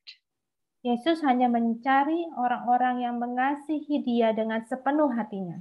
Revelation 14 verse 12 says, di dalam Wahyu 14 ayat 12 dikatakan, but before we read this, I want to tell you a story that I read. And I don't know if I shared with you, but I just think it's a good time for me to tell this story. Sebelumnya saya akan membagikan cerita yang pernah saya baca. And it's about John Wesley, who is the founder of the Methodist Church. Tentang John Wesley, yaitu pendiri dari gereja Metodis. And he had a dream. Dia memiliki mimpi. That he was in front of the gates of heaven. Dia berada di depan pintu surga. And he asked the angel that was guarding the gate. Dia bertanya kepada malaikat yang menjaga pintu itu. Is there any Presbyterian here? Apakah di sini ada orang Protestan? Oh, there isn't any. Kemudian malaikat berkata, oh di sini tidak ada. Is there any Baptist here? Apakah ada orang dari gereja Baptis di sini? Oh no, there isn't any. Dan malaikat berkata, oh di sini tidak ada. And his heart was starting to beat very hard, and he asked the question, is there any Methodist here? Kemudian jantungnya berdetak lebih keras lagi dan dia bertanya, apakah ada orang dari gereja Metodis di sini? And he says, oh no, there isn't any. Dan malaikat juga berkata, oh tidak ada mereka di sini. Everyone that's here are united because they love Jesus more their life. Semua orang yang ada di sini bersatu karena mereka mengasihi Yesus sepenuh hidup mereka. And then he was taken down to hell. Kemudian dia dibawa ke bawah ke neraka. And he saw a demon that was guarding the gate. Dan dia melihat ada setan yang menjaga pintu neraka. And he asked, is there any Presbyterian here? Dan dia bertanya, apakah ada orang dari gereja Protestan di sini? Oh, yes, there's plenty. Dan dia berkata, oh ya, di sini banyak sekali. Is there any Baptist here? Apakah ada orang dari gereja Baptis di sini? Oh, yes, there's many of that. Oh ya, di sini banyak juga. And his heart was pounding hard. Is there any Methodist here? Dan jantungnya berdetak keras lagi dan bertanya, apakah ada orang dari gereja Metodis di sini? Oh, not just a few, but there are plenty. Oh, di sini nggak sedikit, tapi mereka tuh banyak sekali di sini. And his heart was just dropped. And he asked the question, is there anyone who loved the Lord here? Dan hatinya sangat sakit dan dia bertanya, apakah ada orang yang mengasihi Tuhan di sini? And the demon says, oh no, there's not one person that loves the Lord in here. Dan setan itu berkata, oh tidak ada seorang pun yang mengasihi Tuhan yang ada di sini. So what is important is not the religion that we hold just so that we look good in front of people. Jadi masalahnya bukan keyakinan atau agama apapun yang kita yakini supaya kita terlihat baik di hadapan orang lain. What's important is what says in Revelation 14 verse 12. Yang penting adalah yang tertulis dalam Wahyu 14 ayat 12. Here is the patience of the saints. Yang penting di sini ialah ketekunan orang-orang kudus. Are we patient no matter what our circumstances is, that we believe God with all our heart, mind, and soul? Apakah kita sabar terlepas apapun situasi dan kondisi kita percaya Tuhan dengan segenap hati kita. Here are they that keep the commandments of God. Yang menuruti perintah Allah. That means all 10 commandments, not just 1 or 9, but all 10. Yang mematuhi 10 hukum Allah, tidak hanya 6 ataupun 9, tetapi 10. Only because they understood that God is love, therefore he operates out of love. Karena mereka percaya bahwa Allah adalah kasih, dan Allah bekerja atas dasar kasih-Nya. And they are they who have the faith of Jesus. Dan mereka yang memiliki iman kepada Yesus. No, not the faith in Jesus, but the same faith of Jesus. There's a difference. Oke. Jadi maksudnya bukan iman di dalam Yesus, tetapi memiliki iman yang sama seperti Yesus. Yes, of course we cannot have the same faith of Jesus if we don't have the same faith in Jesus. Kita tidak bisa memiliki iman yang sama seperti Yesus kalau kita tidak memiliki iman di dalam Yesus. But this is what Jesus is wanting for you and me, to have the same trust to God as the way Jesus trusted his Father. Inilah yang diinginkan Yesus, supaya kita bisa percaya kepada Allah Bapa, sama seperti ketika Yesus percaya kepada Allah Bapa. The same way that Abraham trusted God even though it did not make sense. Jalan yang sama seperti Abraham percaya kepada Allah walaupun itu tidak masuk di akal. This experience was the reason why Abraham was called a friend of God. Pengalaman inilah yang menyebabkan Abraham disebut sebagai sahabat Allah. Therefore, Jesus wants to call you and me his friend. Oleh karena itu, Yesus ingin memanggil Anda dan saya sebagai sahabatnya. The question is, are you willing to be Jesus' friend? Pertanyaannya adalah, apakah Anda ingin menjadi sahabat Yesus? This is a question that we all have to answer in our heart. Ini adalah pertanyaan yang harus kita jawab di dalam hati kita masing-masing. And my prayer is that for all of us to have such a deep connection with God that He can call us His friend. Doa saya adalah agar kita semua memiliki hubungan yang sangat dalam dengan Yesus, sehingga kita bisa dipanggil sebagai sahabat Allah. Amin. Terima kasih untuk sesi kita malam hari ini yang baru saja kita ikuti. Mungkin sebelum saya berkata-kata, ada mungkin yang sudah mau merespons walaupun waktu sudah menunjukkan 10 menit lewat jam 9. Silahkan, mungkin ada yang saat mendengarkan terdorong oleh Roh Kudus dan terrelate dengan apa yang terjadi ataupun juga apa yang sedang dialami. Silahkan, boleh di-share.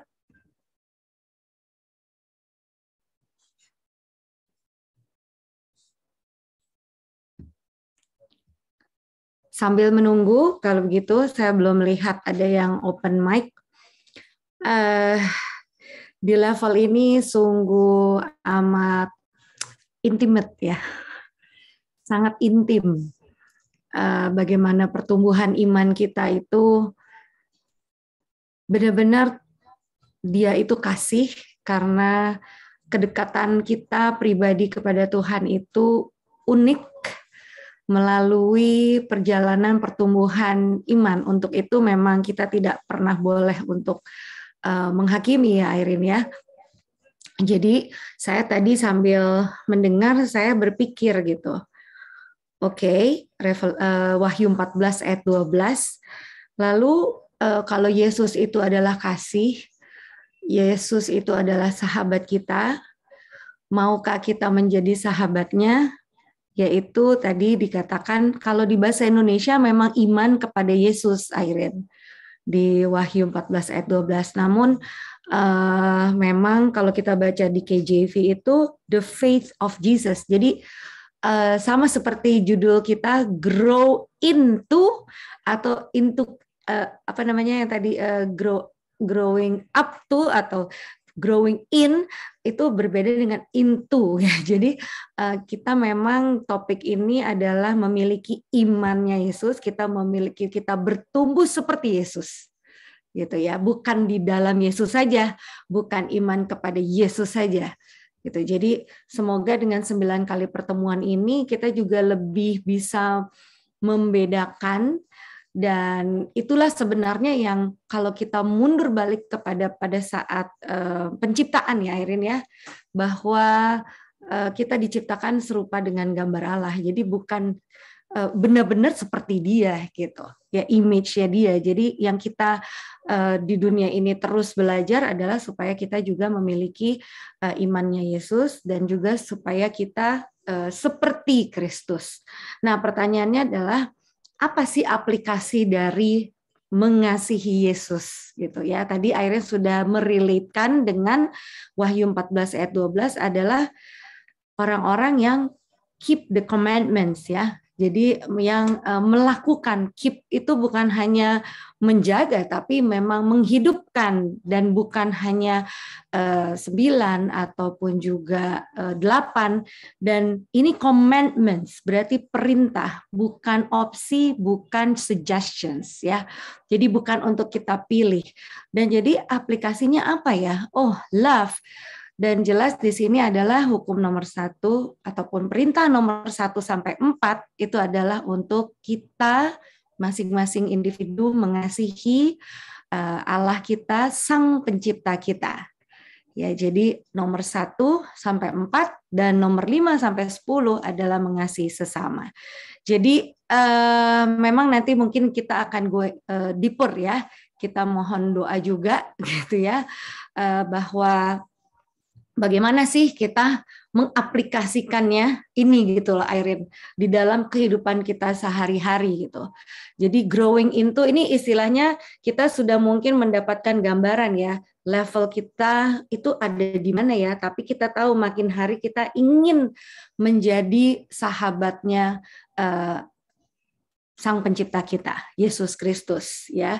Dan nanti mungkin setelah ini kita juga bisa membahas bagaimana. Nah, itu hukum 1 sampai 10 gitu.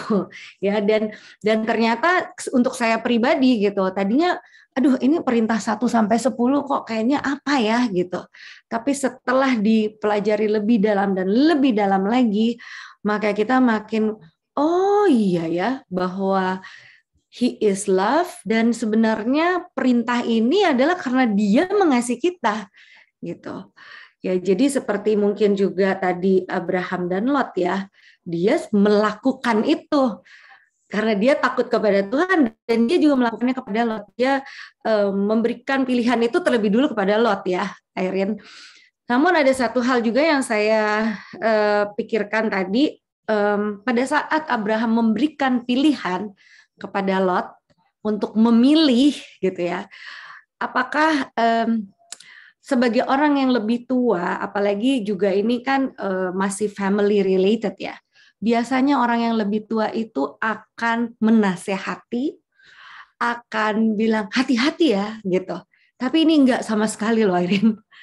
Ya, jadi tadi saya juga kepikiran, aduh, biasanya kita sama sepupu, sama keponakan rasa ingin menasehati atau apa ya, ya hati-hati ya, ini nanti begini loh, karena kita merasa kita sudah lebih dulu hidup gitu ya. Tapi ini luar biasa loh Abraham ini, dia kasih, tapi di satu sisi saya berpikir, why Irene? If he loves, ya kan, sebenarnya bisa dibalik itu kan, kalau dia mengasihi, kenapa dia tidak kasih tahu gitu ya, bahaya loh kalau dia pilih ke sana sebenarnya gitu. Itu sih yang saya sedang pikirin gitu ya, menjadi sahabat Allah itu dan aplikasi terhadap sesama itu ternyata tidak melulu harus kita apa ya, kita kasih tahu gitu. I don't know Irene, maksudnya ini lebih yang aku pikirin lebih aplikasinya sih di dalam kehidupan kita bagaimana. Mungkin ada yang bisa menanggapi atau yang pernah merasakan. Well, can I just answer your question? I think you had a very good question, Miranda. Iya, silakan Irene. I'm just waiting for Natalia. Is Natalia? Ya, bolehkah saya menjawab pertanyaan Miranda karena pertanyaannya sangat baik sekali? Love gives freedom of choice. Kasih memberikan kebebasan untuk memilih. Abraham knew that Lot has been with him for many years. Abraham tahu karena dia sudah bersama-sama dengan Lot untuk bertahun-tahun lamanya. Abraham has personally instructed Lot in regards to how to live a spiritual life, how to live a regular life. You know, as an uncle, Lot was like his son. Jadi Abraham juga seringkali menasehati Lot secara personal, seperti seorang paman yang mengasihi anaknya, dinasehati bagaimana untuk memiliki pertumbuhan spiritual dan kehidupannya sehari-hari. But there's a time where we all have to make our own personal choice. Tapi ada kalanya di mana kita harus membuat keputusan pribadi kita. Just like as a parent, when our children enters into adulthood, they have to make their own personal choice. Seperti orang tua kepada anaknya ketika anaknya itu mulai memasuki kehidupan dewasa, di mana anaknya harus membuat keputusannya sendiri. And that's the way God is towards each one of us. He allows us to make choices because He needs us to see what's deeply inside our heart. Sama seperti Allah ketika Dia memberikan kebebasan memilih untuk kita, karena Allah merindukan agar melihat kita siapakah yang dikasihi oleh setiap kita di dalam hati kita masing-masing. See, we think we know ourselves, but we really don't know ourselves. Kita pikir kita mengenal diri kita sendiri, tetapi sebenarnya kita tidak mengenal diri kita. But God knows who we are. Tetapi Allah mengenal siapa kita. He knows our weaknesses. Allah mengenal kelemahan kita. He knows our selfishness and our pride. Allah tahu keegoisan dan harga diri kita. So therefore He has to allow us to give us freedom to choose even though it's a bad choice so that our heart can be revealed to ourselves. Bahkan Allah memberikan kita kebebasan memilih dan keputusan yang kita ambil supaya Allah bisa menunjukkan siapa diri kita sebenarnya. So Abraham had to do that to Lot. Jadi Abraham harus melakukan hal itu kepada Lot. Just like now with Kyle being in California, I am not there 24 hours, 7 days a week to tell him what to do. Seperti Kyle saat ini yang berada di California, saya tidak bisa bersama dengan dia 24 jam sehari dan 7 hari dalam seminggu. He had a freedom of choice, and I just pray that through his choices, God will be able to lead him, to direct him in the right path. Dia memiliki kebebasan untuk memilih, dan saya hanya berdoa agar Tuhanlah yang selalu mengarahkan Kyle agar pilihannya itu seturut dengan kehendak Allah. And just like how Abraham chose to lie about Sarah.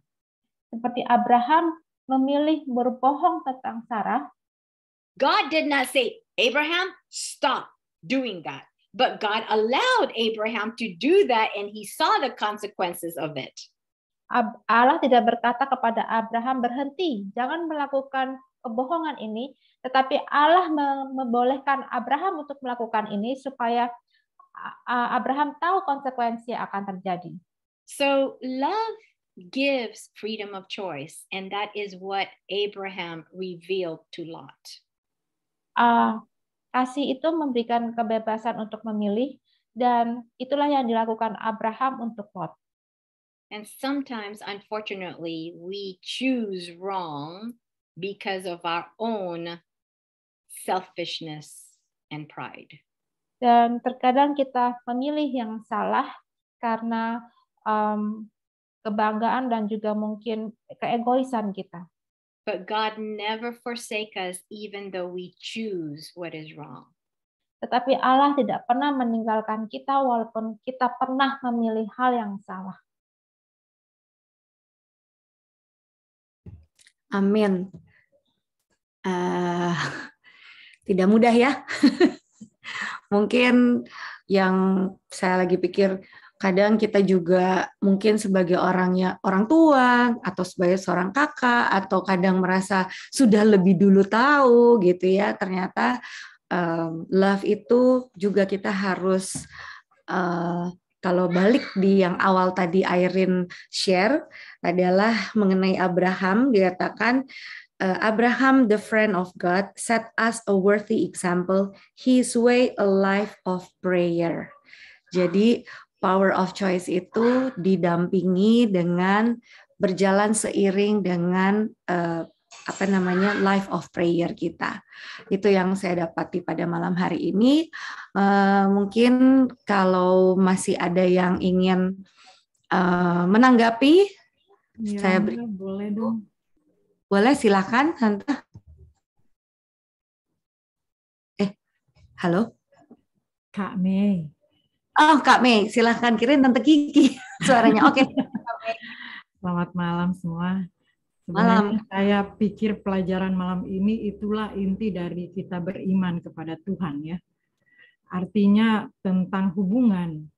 Jadi tatkala kita memiliki hubungan yang baik dengan Tuhan, sudah secara otomatis itu hubungan kita dengan sesama itu pasti akan lebih baik. Cuma saya pikir hal ini karena saya memang dari keluarga yang boleh dikatakan mama saya itu ketat sekali ya. Walaupun dia sebenarnya bukan orang Advent ya dia. Advent nanti dia nikah baru dia Advent. Tapi dia didik kita itu memang disiplin luar biasa. Dan ada ayat yang dia kasih sama saya dan itu saya praktek dari saya SMP itu Irene. Saya bayangkan masih ibarat kok SMP masih remaja ya. Dan saya praktek selama hidup saya itu, dia kasih di Matius 7 ayat 12. Segala sesuatu yang engkau suka orang lakukan kepadamu, lakukan itu kepada orang lain. Jadi kalau ibarat kata, kalau kamu tidak mau disakiti, jangan kau menyakiti. Jadi ayat ini akhirnya saya di dalam persahabatan saya menolong saya untuk menjadi kekuatan bagi saya, sehingga kita akan memiliki banyak sahabat untuk kita bagi akhirnya. Kembali lagi ke Amsal 17 ayat 17, seorang sahabat menaruh kasih setiap waktu menjadi saudara dalam kesukaran. Nah, saya suka merenungkan seperti ini. Guna apa kita jadi orang Advent ya? Renungan pagi, renungan malam, Zoom sana, Zoom sini. tetapi kita tidak mengerti hubungan kita dengan Tuhan. Seperti kayaknya, misalnya contoh ya, saya punya hidup simple-simple. Jadi simpelnya, misalnya 1 Petrus 5 ayat 7. Serahkanlah segala kekhawatiranmu pada Tuhan, karena Dia yang memelihara. Jadi kalau mesti engkau masih khawatir, berarti kamu tidak tahu hubungan kamu dengan Tuhan. Apa yang Tuhan akan lakukan. Dan saya sangat setuju yang Irene katakan. Saya diubahkan cacat-cacat tabiat saya melalui pelayanan. Karena pelayanan ini memang merubah kehidupan kita yang tadinya sama di Irene bilang tidak mudah. Bayangkan maksudnya kita mesti kasih tinggal segala sesuatu yang boleh dikatakan ya termasuk anak. Saya harus kasih tinggal Ryan yang padahal dia anak satu-satunya. Tetapi bagaimana supaya kita belajar untuk cinta Tuhan melebihi dari segala sesuatu. Jadi yang saya dapati dari malam ini satu poin yang saya sudah rasakan hubungan dengan Tuhan sampai banyak mujizat-mujizat yang terjadi. Artinya contoh ya, contoh Irene kemarin itu cuma kuasa doa. Jadi pada saat Sylvie itu dia dapat masalah di dalam pelayanan, dia telepon saya, "Misty, tolong kamu bantu dalam doa." Setelah dia mau berdoa, dia cuma bilang begini, "Sebelum kamu berdoa, tolong dong 1-2 ayat." Jadi saya ikut maunya dia, dan di situ ada saya mesti kasih tahu pelan-pelan karena saya di lingkungan kaum muslim. Jadi ada ibu berjilbab dan akhirnya kami berdoa dan saya cuma bahwa firman itu berkuasa. Doa itu berkuasa, tidak ada doa sia-sia, firman tidak ada yang sia-sia.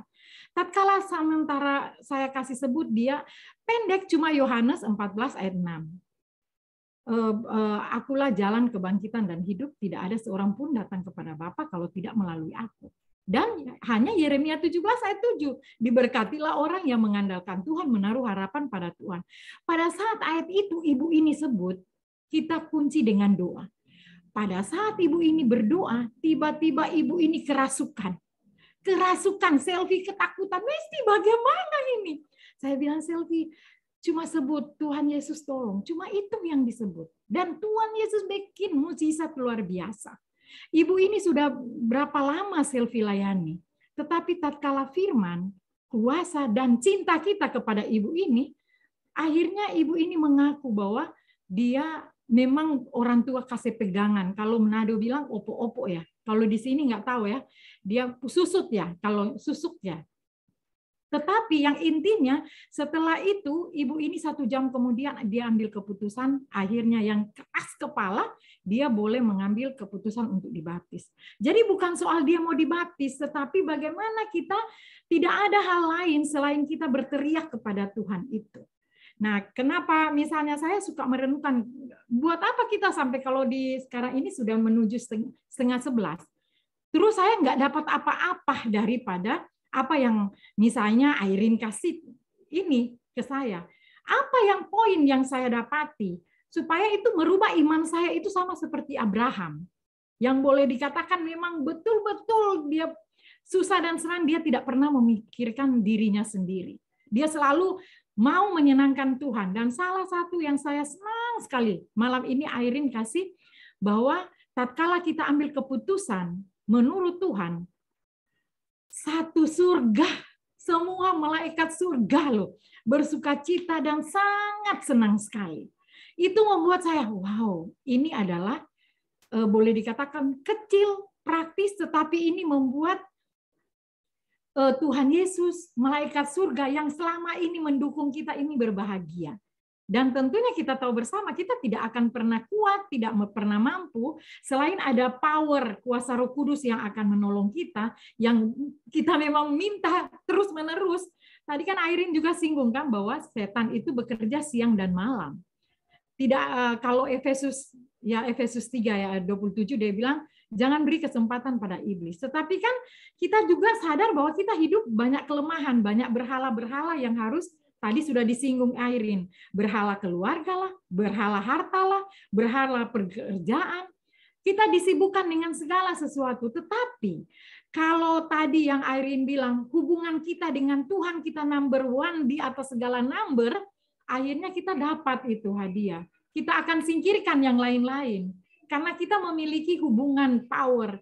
Jadi akhirnya intinya segala sesuatu hubungan kita dengan Tuhan. Sehingga rasa ketenangan, rasa kedamaian itu kita miliki. Karena kita percaya bahwa, ya sama dengan ayat yang simpel ya, Mazmur 37 ayat 5, serahkanlah hidupmu kepada Tuhan, percaya Dia mau bertindak. Artinya dalam hidup ini banyak tantangan, banyak ujian, banyak pergumulan, sakit, penyakit, segala macam. Kita mau hindari sakit, penyakit, kecelakaan, maut di depan mata. Seperti kami pelayanannya harus naik gunung, turun gunung, bukan sesuatu yang boleh dikatakan kebanggaan. Karena bukan seberapa banyak kita mau tobatkan orang, tetapi seberapa banyak orang melihat Yesus melalui karakter kita ini. Nah, itu yang kita harus minta kepada Tuhan supaya kita perbaiki dari hari ke hari, kita mengerti hubungan kita. Kita tahu Sang Pencipta ini, jadi tidak sia-sia artinya kita beriman. Itu yang saya dapati mungkin dari pekabaran malam ini, yang membuat saya bahagia sekali bahwa ingat, tatkala mesti kamu ambil keputusan yang benar, kamu membuat isi surga itu bergembira. Itu yang ada poin lebih tambah inti. Jadi mari kita berhubungan dengan Tuhan itu bukan cuma sekedar berhubungan. Sama dengan kata lain, kita ke gereja itu bukan mau cari-cari berkat, bukan. Tetapi mau menyembah pada Sang Pemberi berkat itu. Mungkin begitu ya intinya. Kita mau menyembah kepada Sang Tuhan yang selalu mengasihi kita, yang selalu ada di dalam keadaan kita apapun, dan mau menerima kita dalam keadaan yang lemah pun. Karena kita kan, kalau kita mau jujur, kita on off. Kalau mau jujur ya, makanya kita nggak boleh menghakimi, karena kita pun lemah. Benar firman Tuhan bilang, roh kita kuat, daging kita lemah. Nah, bagaimana supaya kita itu on terus, maksudnya stabil terus, ya ini tadi yang Airin bilang, hubungan itu dengan Tuhan yang harus kita memang pererat, kita memang harus cari. Bagaimana sih kalau kita sudah mengenal satu dengan yang lain, visi misi kita sama, sesama sahabat aja kita rasa kayak kemarin ya, saya suka kemarin itu Airin saya merasa bahwa kamu sombong sekali Mesti ya. Semua orang takut, tetapi kamu kok bisa menghadap orang yang COVID. Saya datangi karena saya sahabat dengan dia. Saya cuma berpikir saya nggak mau teman saya mati. Jadi saya pikir dengan saya kasih terapi, dengan saya kasih obat-obat ramuan, dia sembuh. Dan memang saya bergumul itu dengan Tuhan. Walaupun ada orang yang menilai itu agak sombong, tapi saya cuma berpikir, sama di Airin bilang, positive thinking aja. Itu pekerjaan Tuhan, pelayanan untuk Tuhan. Dan kita hanya percaya bahwa segala sesuatu yang benar itu pasti Tuhan tidak akan pernah menolak. Cuma hati-hati, karena kan kita mudah untuk sombong. Dan itu menghancurkan kita banget itu. Jadi itu yang saya rasa, bahwa tatkala kita mencintai seorang sahabat aja, kita ibarat dia luka, kita sedih sekali. Nah, bagaimana dengan Tuhan? Tuhan yang memang luar biasa untuk kita. Setiap saat, setiap hari dia menolong, menopang, memberkati kita. Mungkin itu ya yang jadi saya dapati. Terima kasih karena saya lebih kuat lagi. Karena satu poin yang paling terakhir Airin bilang, tatkala kita ambil keputusan yang benar, isi surga sangat bersukacita. Terima kasih, Tuhan berkati. Amen. Oke, silakan Airin, yang pasti memang luar biasa ya bertumbuh menjadi seperti Kristus, yaitu adalah keintiman hubungan kita dengan Tuhan. Itu sih, dan landasannya adalah His love, dan His love itu berhubungan dengan prayer, dan berhubungan juga dengan power of choice, dan mengaplikasikannya sekarang ini. Terima kasih untuk Kak Mei juga yang sudah mengingatkan kembali lewat sharingannya. Dan mohon maaf saat ini sudah terlalu lewat injury time. Mohon maaf untuk semua yang hadir. Namun biarlah masing-masing kita boleh bergumul bersama dengan firman yang baru saja kita dengarkan, sehingga kehidupan kita juga bisa diubahkan. Airin, last Mungkin closing statement, Irene, thank you. I think my closing statement will be prayer, because the reality is I feel that I am not the way Abraham is, but I want to be the way Abraham is. So let us pray that we will have that deep connection with God, that He is the one who's going to call us His friend. Dear Heavenly Father, I came to realize that you are so patient to each one of us. You are so loving, you are so merciful. And oftentimes, dear Lord, we don't realize your goodness because we're so blinded. I'm so blinded by my selfishness and my pride. But Father, through our lesson tonight, I personally realize how I am so far from being the way Abraham is towards you. How Abraham trusted you, how Abraham obeyed you, and how he believed in you, even though he went through his own personal agony and battle. And dear Lord, we as your people, we want to have the same experience of love and close relationship the way Abraham did. And I know, dear Lord, by praying this, there's even going to be more persecution that's going to happen to our life. There's even going to be more trials that we're going to face. And therefore, dear Lord, to be honest, I'm even scared to pray this prayer. But dear Lord, you promise that you will be our strength, you will be our guide, you will help us through every step of the way. Because more than anything, you want us to be presented before Satan that he has nothing that he can accuse us of. Because we have shown even to Satan himself that we love you more than we love ourselves. Father, let this be our prayer. Not just something that we say, but it becomes a reality in our life. So, Father, fill us with your Holy Spirit. Fill us with your love.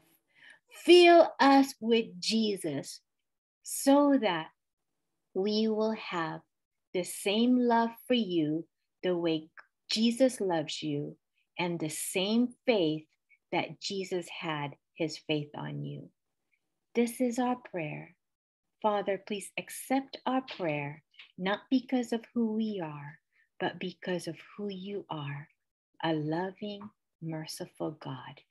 In Jesus' name we ask. Amen. May God bless you, and I will see you again next time, and good night. Tuhan memberkati Anda semua dan kita akan berjumpa lagi minggu depan. Selamat malam. Thank you, Irene. Kuya, get well soon. Yes, I'm good. Stay smart. Semangat. Good night. Tadi ada email. Thank you, Tante Lita, Pak Adi, Tante Sandrina, Tante Vera, Selamat di Kak Meike, Bye Ito, Bye. Sandra, selamat malam semua. Sampai bisa Malam. masa depan. Hai Tante, bisa buka mic Hai. ya? Baru buka. Puji Tuhan. Iya. Oke. Thank Bye. you. God bless you all. Selamat tidur. Bye. Bye. Malam juga, Mbak Mir. Selamat malam. Malam Pak Adi. Semangat terus Pak Adi. Ya, Ibu. Mari. Bye Tante Kiki, Tante Vera, Tante Glinawati, keluarga MC Hole. Selamat malam. Aku matikan ya. Bye.